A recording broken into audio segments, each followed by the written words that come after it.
Now, the Middle East is seeing an increase in Islamic banking as devout Muslims search out financial products in line with their beliefs. The Organization of Islamic Cooperation, which is meeting in Istanbul this week, is now hoping to grow the idea of Islamic financial services beyond just banking. Andre-Pierre du Plessis reports. Although it has traditionally focused on conventional banking, as of last year, the International Monetary Fund started including Islamic finance in its monitoring of global financial sectors. With an estimated $2 trillion in assets worldwide, it accounts for more than 15% of financial assets in nearly a dozen countries. We believe that Islamic finance has the potential to contribute to higher and more inclusive economic growth by notably increasing access to banking services for undeserved population. Central to Islamic finance is the idea that money doesn't have any intrinsic value, meaning Muslim bankers aren't allowed to benefit from lending or receiving money. Worldwide, banks are increasingly offering Sharia-compliant products aimed at an untapped market of over 1 billion Muslims who still primarily depend on conventional banking. But these banks aren't allowed to profit from selling services. They make their money through trading.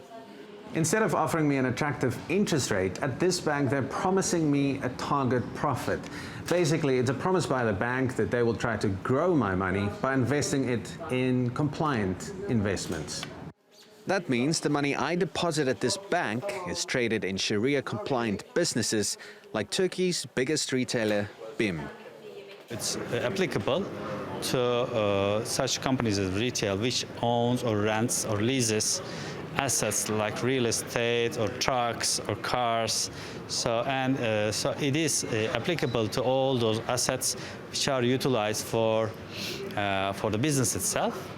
The 57 member states of the Organization of Islamic Cooperation are now planning to extend Islamic finance products beyond banking.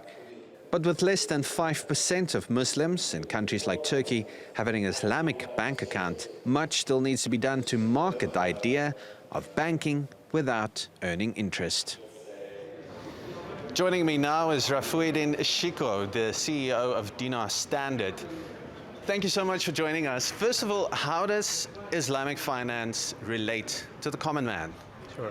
Thank you so much. Islamic finance has two wide circles of influence.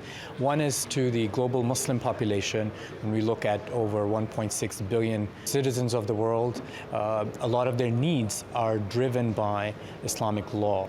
And those consumption needs not only relate to financing, but how they eat their food, how they clothe themselves, how they travel even. And all of this today is starting to converge into this notion of a halal or an Islamic lifestyle market. And they want to finance their home financing or car financing or have an investment fund or a savings account or a deposit account that is Sharia compliant. But the adoption and awareness is very weak, and there are various challenges in terms of how the products are being communicated. For example, 80% of Muslims or 88% will eat halal food, but the Islamic financing, only 5% in many of the major Islamic countries are Islamic, and the rest is conventional financing. So there is this dichotomy, there's this huge gap, and the demand is there from a consumer point of view.